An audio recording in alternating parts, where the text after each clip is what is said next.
We're all afraid of something. But what if we took the time to understand the source of the fear and let it guide us to what really matters? Fear can help us once we realize how. I'm Sally Aneri, and welcome to Fearless Forward, the podcast that asks leaders how they face their fears. Today, I'm in conversation with a man who's quietly reshaped how thousands of business founders think about success. He describes his mission as helping people pursue work that lights them up, not burns them out. 13 years ago, Laurence McCahill co-founded the Happy Startup School, an alternative business school and global learning community with his old school friend, Carlos Saba. Its strapline, make money, do good, be happy, challenges the commonly held assumption that business success is incompatible with a purposeful, fulfilling life. Today, the Happy Startup School has a worldwide community of over 120,000 people of all ages and backgrounds looking for purposeful learning, friendship, and fun. In this conversation, we explore the formative influences in Laurence's life that have guided his purpose and direction. Laurence, you've had a really successful career. Can you tell us about some of the early influences in your life that may have played a part in the choices you've made? Well, first off, thanks for having me. I'm excited to be here, have this conversation. I wouldn't expect anything less than a deep opening from you, Sally Ann. So thank you for that. I mean, the immediate thing that comes to mind is my upbringing was slightly unusual, I would say, in that I spent most of my formative years living above a pub, or various pubs as it turned out. So my parents were, I guess they had traditional jobs when I was really young. So my mum was, well, she had us very young. So she was obviously a mother who stayed at home a lot, but she also was a auxiliary nurse and my dad was a teacher. But when I was about 5, they decided to jack that in and run a pub in North London in Highgate. So we up ship, moved to schools. So I spent a couple of years there. Then we had a bit of a gap. My mum's mum got very ill, passed away sadly. But then when I was about 10 again, I think my dad must have got an itch and got back on the pub game again. So yeah, most of my formative years, I would say, were living above a pub. And not just any old sort of pub. My parents were both from Irish backgrounds. So there was a real, I guess, sense of community at the heart of that, in that they weren't just managers. They were, I would say, hosts. They were very good, I've realized, at making people feel good and creating a space where people wanted to come to. So my dad would be the charismatic landlord who had all the stories and would hear lots of stories of locals, and he'd look after the drink side, the wet side as they call it, and my mum would look after the foods and she would create all the dishes and everything. So it was very much a homely environment, even though anyone can walk in. So I think that was one thing I learned early on, was when you run a pub, it feels like home, but anyone can come in the door. And the thing I struggled with, I think, was when my dad would, as any of us probably would, feel like someone's not welcome in their home. But because it's a business, people feel like they should be able to come into any pub. So there was this often conflict at that time as well, which I think I learned to deal with and navigate in terms of some ways being a diplomat at that time, because my dad would fly off the handle a bit, or do a Basil, as many of the locals would say. So he was I wouldn't say Basil Fawlty was a role model for him, but he certainly had Basil moments in his publican days. So yeah, he had a bit of a temper, but yeah, at his heart, he had a heart of gold. And really, he knew who he wanted to be in his home. And sometimes some people weren't the right people and he wanted them out. So that was always interesting.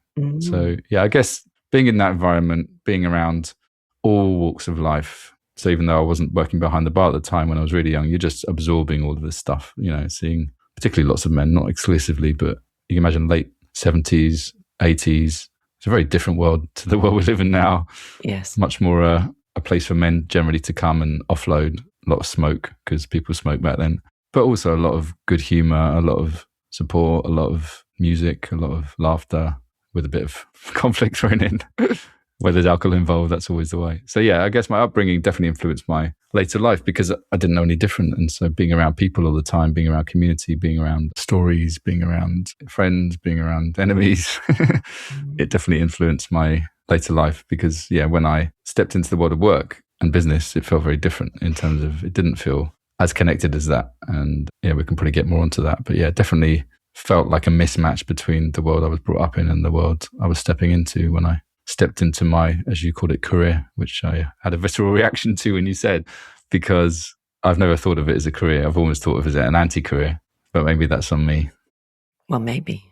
And let's come back to that because that's super interesting, Laurence.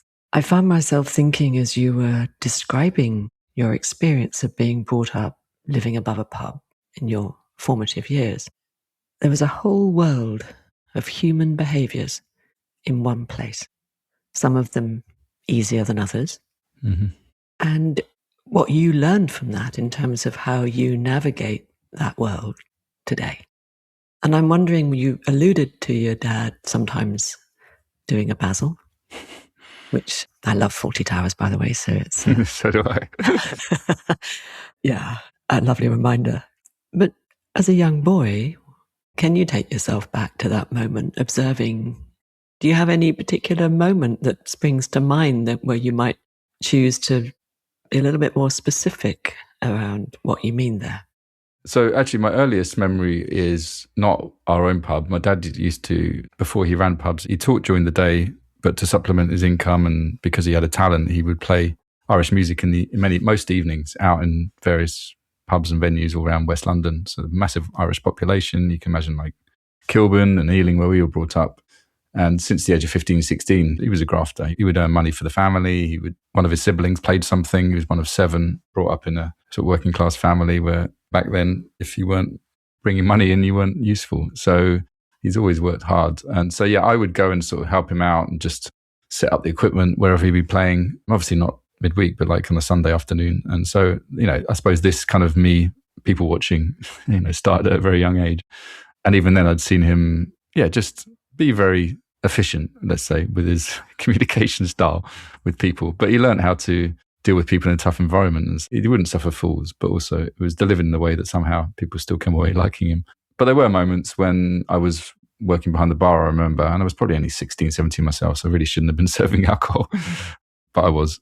He had a short temper then because I think there was a couple of things going on. One was, it's not a job, it's a way of life. You're up from 6 a.m. till midnight. You've got a split shift basically, so you may get a couple of hours off in the afternoon, but the business is still running, so you're always on. You're getting deliveries early in the morning, late at night. You've got people that you're trying to get rid of, who want to stay around. Everyone wants to sort of party and you want to go home. So, it's a tiring way to live. And so understandably, there's a lot of pressure, to make the business work and also to keep the family happy and all of the things that life has in store for us. So there'd be times when I would say he was unreasonable with some of the people that came in, and I found myself hating conflict and also being the diplomat almost, so almost trying to keep the situation more calm and trying to see the other person's view, not just my dad's reaction to them. So for example, we had a pub in Knightsbridge, which was one of the nicer pubs we had towards the later days. A lot of people that came into that pub were tourists. They'd be like American tourists wandering into this beautiful Mews pub just off Hyde Park and Brompton Road. They wouldn't know the etiquette of a British pub. They'd sit there waiting for someone to come and take their order, which is like, you can imagine if my dad having his basil moments, there'd be like a kind of standoff almost between the two of them. So it's not like that would cause conflict, but like other times where people would like buy an orange juice or something, or ask for a Sunday roast and 2 plates so they can split it. So I thought it was him being unreasonable when he would kind of push back against that. But actually, I think he would just thought they were being tight or that they disrespected him. And so there was definitely a kind of feeling of either a lack of respect because they just saw him as a waiting staff and as someone to sort of serve them. So how people treated you, if you're in the service industry, you really get to know what people are like because, you're at the bottom of the rung almost. So if people treat you well, you'll treat them well. But if they treat you with disrespect, particularly if you're in, as he probably was then in his 50s or 60s, then, you don't have much time for people, regardless of how much they're paying you. So I think those situations where he would fly off the handle a bit, I found challenging. But as I've got older, I kind of could see his point, really. I think he probably could have dealt with them in a more diplomatic way, but he didn't have the time. So he definitely, I would say, had a strong bullshit radar, I would call it, where he just saw through people very well. And so he wouldn't waste time with people that he didn't think were his people. And I used to find that really tough and really almost cringeworthy when I was in those situations at the time.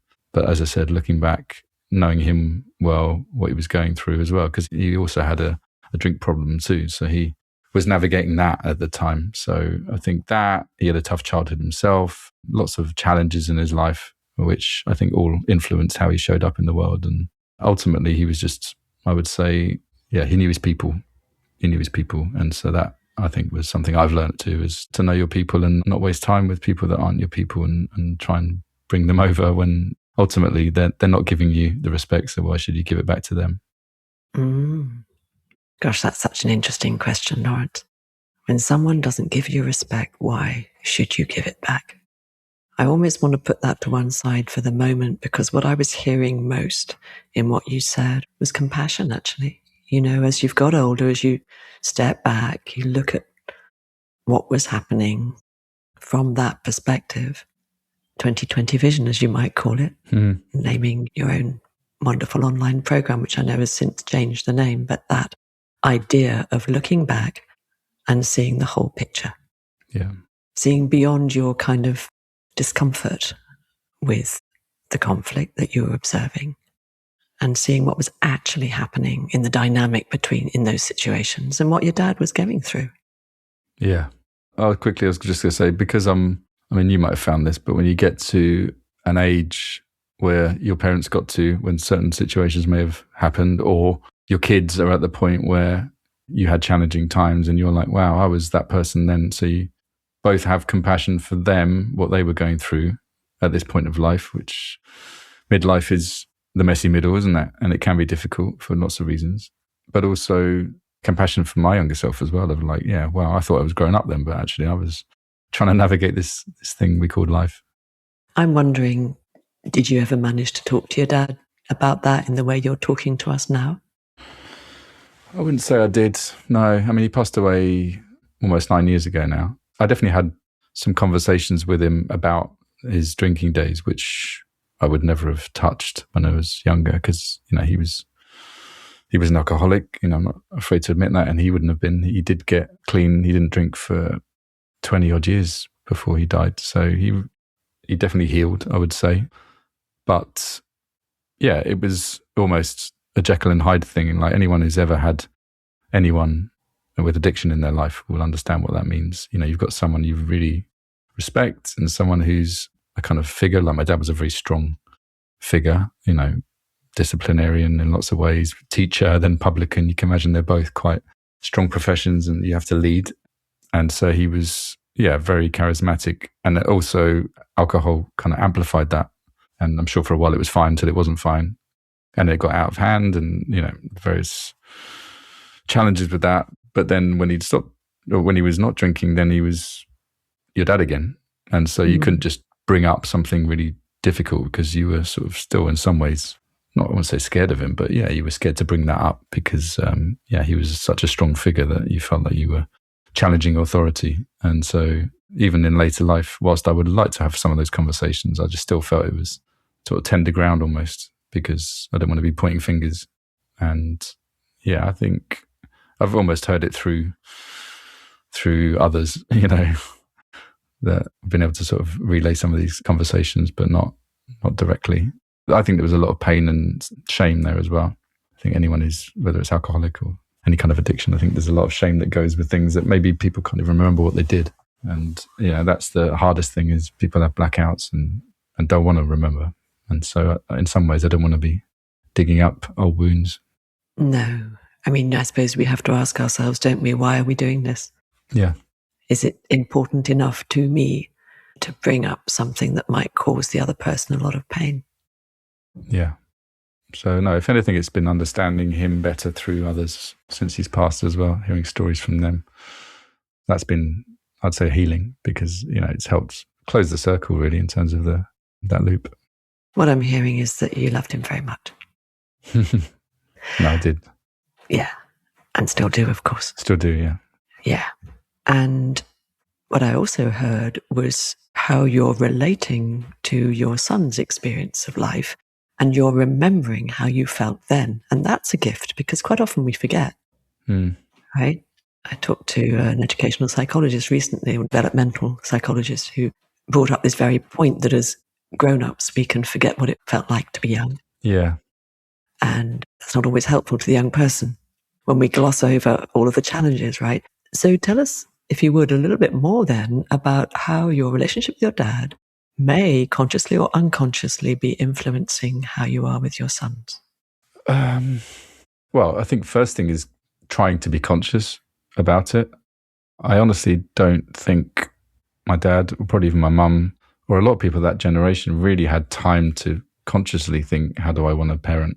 It was just either survival or, I'm just thinking my mum, so I think she lost her mum when she was like 31 maybe, and I think her dad died about 4 or 5 years later. So she was navigating illness, grief, she had a health scare of her own. We had lots of extended family around us, a lot of particularly strong Irish women who were a big influence in my early life. But yeah, there was a lot of death, really, a lot of grief around that time. I remember aunties and grandmothers passing away, my dad battling through his stuff.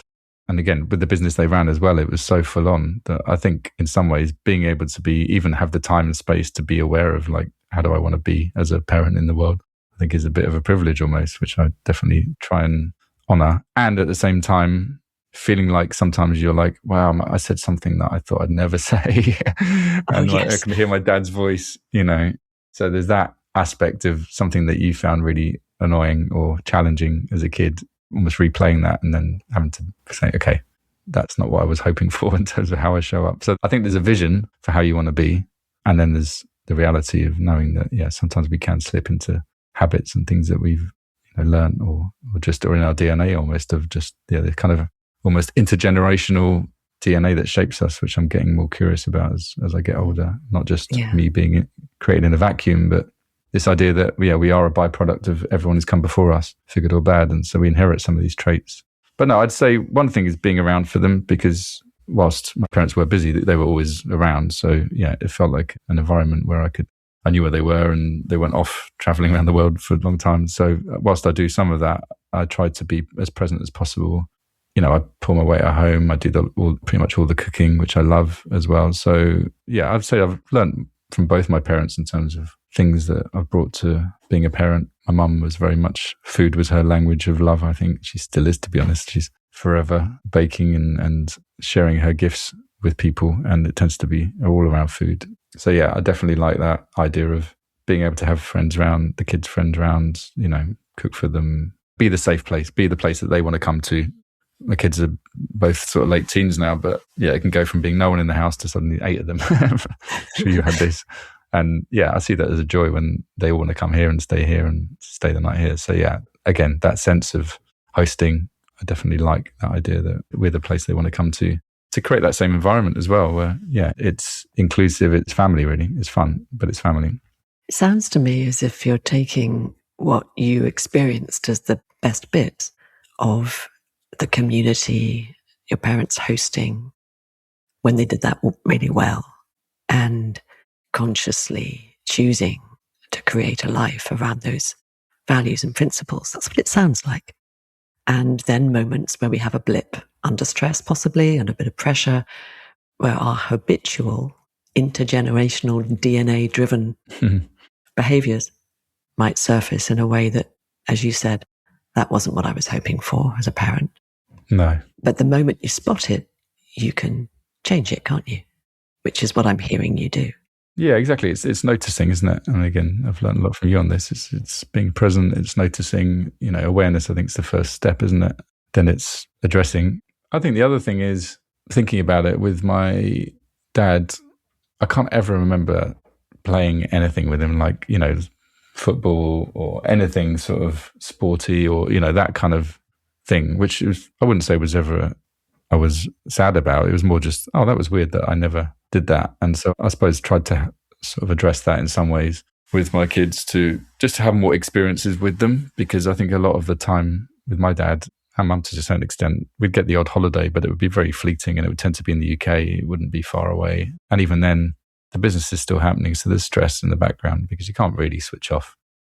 Someone else is in charge, you haven't shut the doors. So yeah, I think, which links to our work a bit, is like, I'm always a big believer experiences are things that give us more joy than things. And I'm always happy to invest in those rather than a nice car or a handbag or an expensive coat or something. So giving my kids a love of experiences and music as well, that upbringing around Irish music really shaped me. And so always had a love of music thanks to my dad. And ever since a young age, I've taken the kids to gigs, festivals. My youngest got a vinyl player the other day, which was interesting. And yeah, it kind of made me feel that kind of trip back down memory lane, really, of like, you can get access to music now on Spotify and all these streaming platforms. But the fact that kids are now seeking more analog experiences and seeing how things work, more tactile things, that made me kind of hopeful as well, that we're almost going full circle. People are craving more experiences, more community, more real life products, not just kind of bits. And that sounds as if, to me at least, what has largely driven, and I'm going to use the word again, career, your life's work, has been about, hasn't it, creating experiences for people.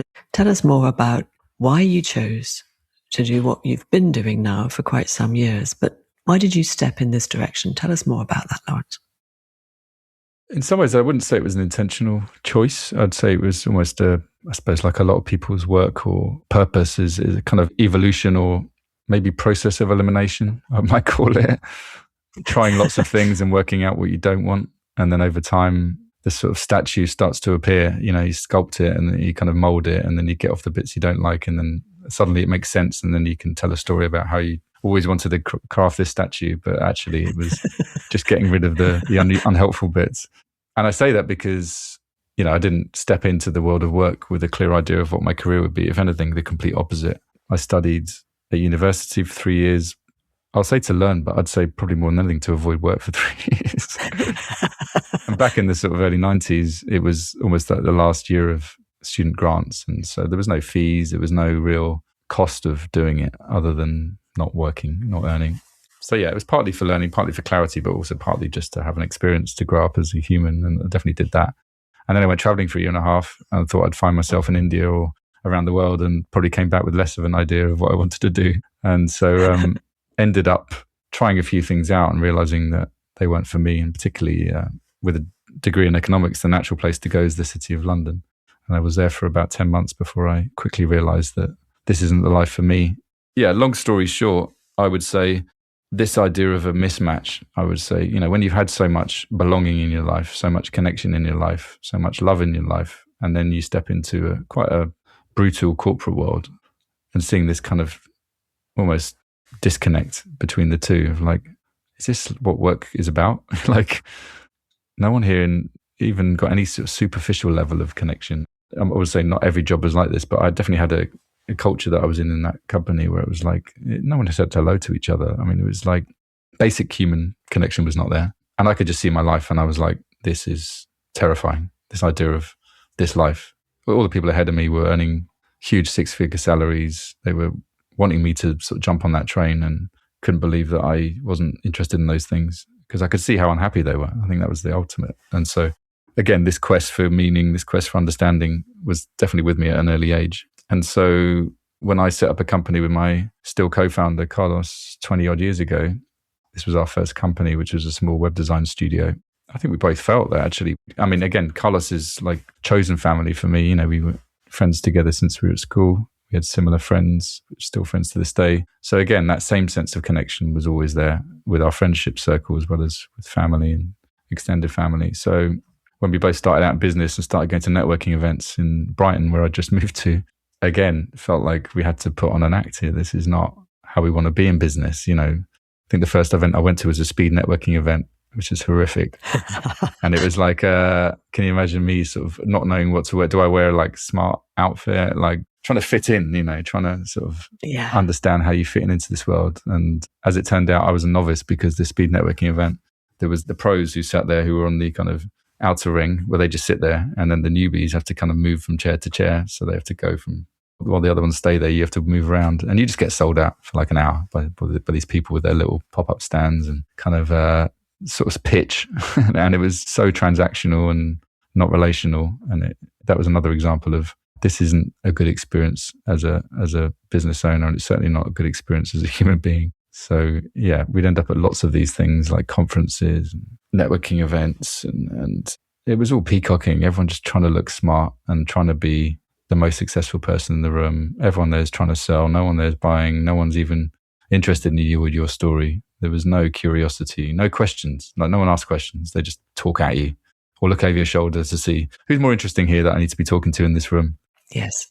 Again, this kind of disconnect between what I'd experienced and what we were experiencing in business led us on this path, and me on this path, to understanding, actually, why can't we just create spaces where we feel more at home, where we can be ourselves and be curious and open-minded and share the struggles as well as the successes.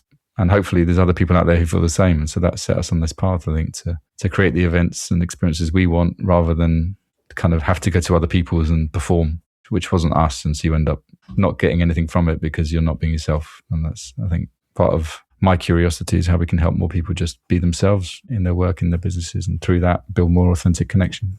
Yes. So what a gift that was, that you had this horrific experience, really solidified in your mind, I imagine, the direction you wanted to go in. And you did it. And the idea that work can be a happy place.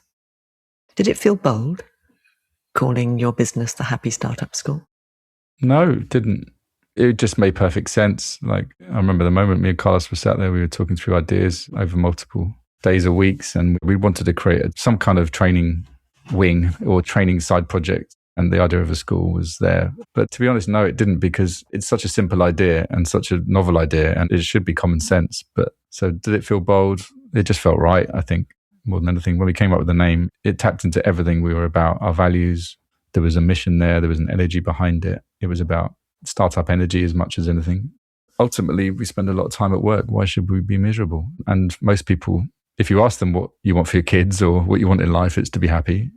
Let's face it. It's what we will say, but I don't think many people actually either do it or either understand what they mean by that. So they don't do enough understanding of what actually makes us happy and what is, yes, as it turns out, the science of happiness. What do we know makes us happy? You know, we've been on the planet for a long time. We've got quite a bit of data behind us. So what can we learn from others in terms of, rather than learning from what's gone wrong? And I think this is something I learned in that phase of thinking of the Happy Startup School, was discovering positive psychology and realizing we can learn as much from people's lives, from what's going well, as we can from learning from people's lives as isn't going so well. And so getting on that sort of detective tip to work out if we're going to build work and businesses we want it to be as meaningful for us, and we get to choose, and that's the beauty of it. And you know, what do we need to do? How do we need to show up, and what do we need to do to move in the direction of happiness? You know, you can't make happiness appear, but what are the actions? How do you want to show up? How do you want to be? What do you want to do to make that possible? Or at least to create the conditions for it, right? So you create the conditions. My experience of your work, Laurence, you and Carlos, since I've known you now for, what is it, coming up for 9-10 years? Yeah. My experience of it is that you create conditions in which people can be themselves. You've alluded to this already in what you've said, but that's my experience of it. Right from the beginning, I got that. So that was a real gift for which I remain extremely grateful, as I know do many, many others. And then you, speaking for you, I mean, Carlos, of course, is on this journey very closely with you, but we're talking about you at the moment. As you move through life and you evolve and change, how do you maintain that? You know, how do you continue on this journey of supporting people to have more happiness in their lives, more purpose, more passion, more joy? How do you enable that to continue to grow? I'm trying to work it out too, I would say. Okay. You know, I'm not done. I don't think any of us are done. You know, life is full of transitions. You know, your kids are growing up, my kids are growing up. One will be going to uni this year. Time becomes more precious as we get older. So we've never worked it out fully. And so I'm on this quest too.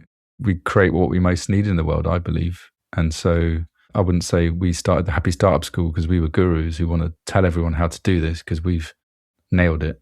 Actually, it was a question. It was almost like a mission question rather than a mission statement, which was like, what would work and business look like if we put happiness at the heart of it? If we made happiness our business models rather than just financials or even an impact report. You know, you see a lot of talk of impact these days, but we can fall into the same trap of, I made more impact than you. I've got a bigger purpose than you. And we even get this at our summer camp. Who says? Yeah, exactly. Some people feel as icky about talking about what their purpose is as they do about how much money they've made, because it's almost like you're still comparing yourself, and there's a trap there. So I think it is this overlap between all of those things, which obviously we need to make money to survive. We need, I think, to feel like we're making a contribution, to feel useful in the world. And also it needs to light us up too.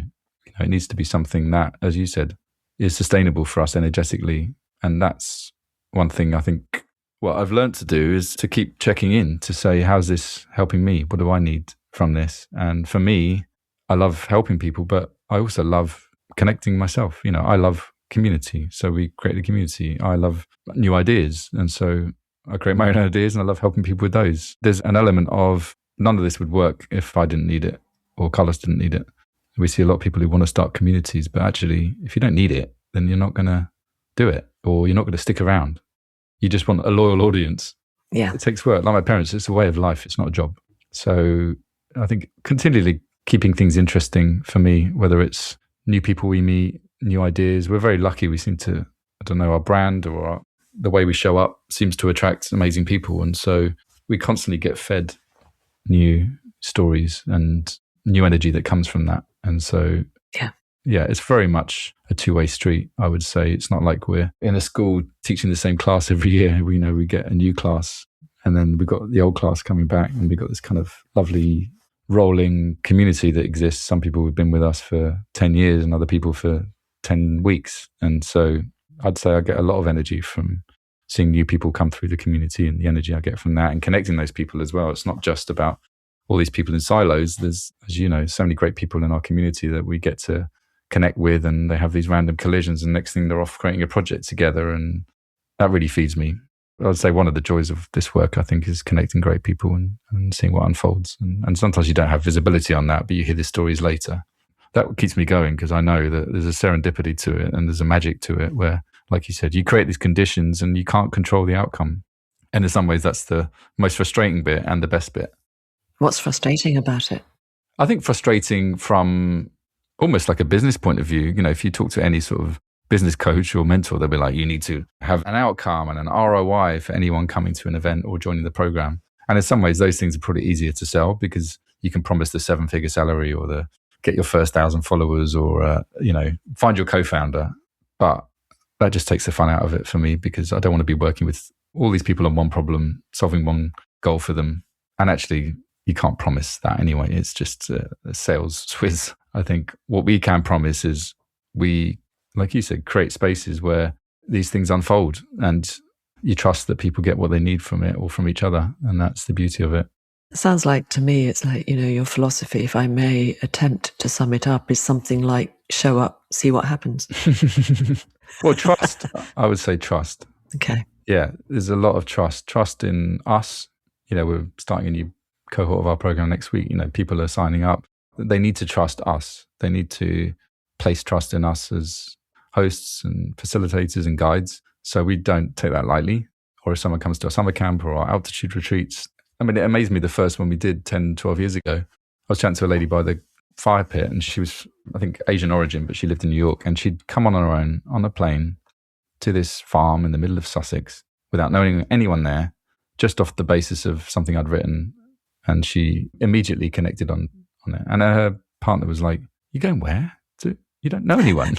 And that just blew me away. That really blew me away because it was just, that sort of showed me the responsibility that we have in some ways of like, when people trust us in that way, we need to honor that. And therefore, but then when they do that, they trust in themselves as well. Like they trust themselves to have that, no, something feels right about this, right? There's something in me that I need to bring out, or these people have something that I can learn from, or, I need to be around more of these people.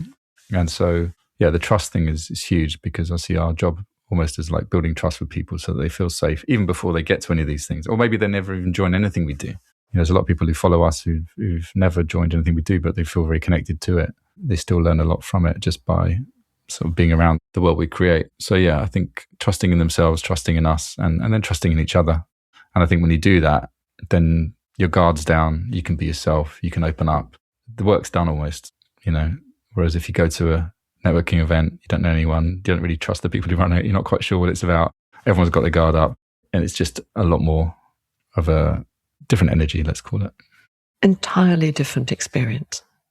And I'm wondering, in all of this, all of the journey, going right back to what we were talking about at the beginning with your home life as a young person, can you identify moments where you experienced fear, scary moments?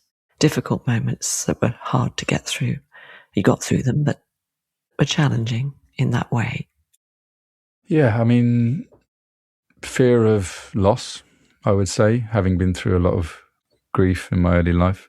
Certainly, well, I'd say grief, but I was quite young when I lost my grandparents. But being around that world, so like when you know it's possible to lose people close to you, definitely a fear of loss. So feeling more fragile, I suppose. With your parents, thinking, "Oh God, I hope that." And then my dad got really ill when I was in sixth form, so I was about 16, 17.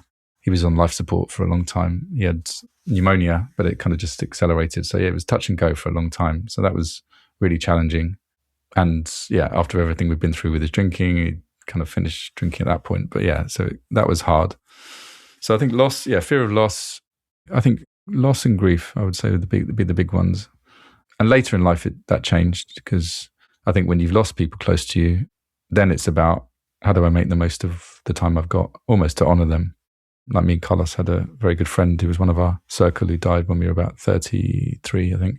He was 34. And yeah, that really hit me, because it was almost, and this was before we started the Happy Startup School, but this idea that he never got to have kids, he never got to experience some of the things we got to experience. So in some ways, this work and this kind of mission is really also about making the most of the time we've got here, really. It is a cliche, but it's cruelly short. And for some people, it's even shorter. And so I almost feel like it's a waste if we don't use this time. So I'd say fear of regret is a big thing, which drove me, or still drives me. And fear of wasting talent, or wasting an idea, or wasting a dream, or, wasting a relationship. All of those things drive me to this day. I think with others too, there's that. Sometimes the fear of getting it wrong is greater than the fear of regret. But for me, it's always been the other way around. Yeah, I'd rather get it wrong than not try. Yeah, I can relate to that. And isn't it interesting that recognizing our fears can be so helpful, because then we can, if we wish to, make the conscious choices that respond with understanding to those fears. The fear of loss, the fear of regret drives you, propels you to make the choices you do, to prioritize family, community, happiness, to make sure that you use your gifts, Laurence, in the very best way you can. Yeah, and it goes back to that trust thing, I think, of trusting that you have something that you can gift to someone else without sounding too grandiose. But yeah, sometimes just being yourself is a gift. We do a few exercises on our program, and we talk about effortless impact. Like, how can you make impact in an effortless way? And again, it's easier said than done. And it's not to say there's a lack of effort, but like, what feels easy to you that maybe feels profound to someone else? And often people come out of that going, what if I could just make impact by being me? Why do I need to change the world? Why do I need to create this thing? Actually, as I've discovered with my dad, he could just, and this is some of the stories I heard after he passed away. People that showed up to his funeral would share these stories of, like, he would show up to their house when they were going through a challenging time, when he would go up to Corby, where my dad's parents were from in the Midlands, and he would just turn up with a bag of sandwiches that my mum made and a cup of tea, and just talk through all their problems. And, he was like the guerrilla life coach, wrapped up in a kind of tough Irish exterior, but he had a heart of gold. And because he'd been through a lot of pain in his own life, he could just see that pain in others, almost like a radar. And so, it was amazing to me to hear these stories, because it was almost like, just him being himself and being real and being relatable to others. No fixing, no, you need to do this, just sitting there listening and hearing them out. It was really powerful for them. And so these stories kept coming back of how much they valued those conversations, because it was just being there for someone. Yes. My goodness, that's such a powerful reminder that if we can just realize that we are enough, that showing up as ourselves, not pretending to be anything else, is more than enough. Yeah. It's not even more than enough. It's what everyone wants, isn't it? We want that from each other. Just be yourself. Don't pretend. And it gives people permissions, isn't it? One of my favorite TED Talks is The Art of Being Yourself, Caroline McHugh. But she says it's like we look at some of these figures who we think are superhuman, and we think they've got qualities that none of us have, but actually they're the ones being themselves. Yeah. They seem superhuman because they're so comfortable in their own skin. They're so authentic in how they show up that, they seem like they've got qualities that we kind of dream of. And actually, we've all got access to that, to sort of stand taller and feel bigger just by being confident in what we bring. So yeah, I think that's something I hope our work does as well, is instill that confidence and belief in people that they have something, that they don't need to be someone else or create something new even to do that, but actually just to have that inner belief of like, yeah, I'm on the right path. I have got a lot of things that I haven't even given myself credit for as well, because we can always beat ourselves up about the things we've not done rather than the things we have done or the qualities we do have. So yeah, I think that's why I found community to be so important, because we get these reflections back that otherwise we wouldn't find ourselves. And so that makes us feel and stand taller, I feel. Yes, it's like a beautiful interconnected circle, isn't it? Yeah. That you have created by being yourselves and being open to that and courageous enough to do that. So, Laurence, as you look forwards as best you can, given everything you've achieved and looking at where you are now, what does Fearless Forward mean to you?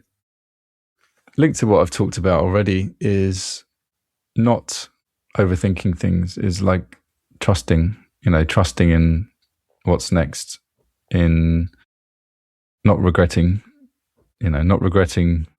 not doing something rather than doing it. I'm always a believer in why not rather than why. So as Carlos will testify, yeah, I think, again, talking about all the stuff we talked about is like benefiting from the community we've built ourselves, of leaning on that when we need to, following this thread of curiosity, which has got me and us this far. Almost everything we've done has been based on a serendipitous connection rather than something we'd planned out. Altitude, the retreat we run that you are always part of and help with, is as a result of our friend Jack, who was on this podcast already. A lot of the trips we've done around the world to various locations have all been people we've met, collaborations we've had. Any projects we've had have all come out of the people first rather than the plan first.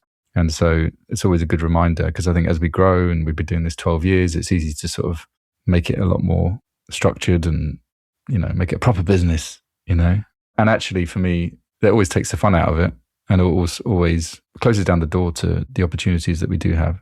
And again, it's all about people for me. So yeah, as I look forward, I would hope to just meet more amazing people, really, and to be open to that. And as my kids get older, and hopefully there's a bit more freedom of time and movement as well, to be able to follow some of those opportunities to travel more and to see the world more and to connect with more people. Because yeah, we're all pretty similar, really, wherever we're based. We have quite a global community. So yeah, I'd love to go maybe and visit some of these people that we've got to know, many of them online as well. And yeah, bring some of this good stuff to other parts of the world. But yeah, not trying to write the plan, but to follow the energy and trust, like we said. Laurence, thank you very much for this conversation. Thank you, Sally-Ann. A pleasure. Laurence grew up in a world full of warmth, music and belonging, and with conflict and addiction. The former helped him navigate the latter, and they still do. Looking back on his relationship with his father, he's taking forward not a polished lesson, but a practice of noticing what he's inherited, keeping what feels true, and trying not to pass on what caused harm. That's hard, unglamorous work, and it's probably the most important work any parent or leader can do. All this and more has informed Laurence's need to build community around safe, human-centered spaces that cultivate connection, openness, and trust, following what feels true and growing from there. Thank you for listening. Fearless Forward is edited and produced by Rob Lawrence. I'll be back with you in 2 weeks for our next conversation about how leaders have faced their fears. To be sure of catching it, go to fearlessforward.org or subscribe to my weekly bulletin at skillfulleaders.com.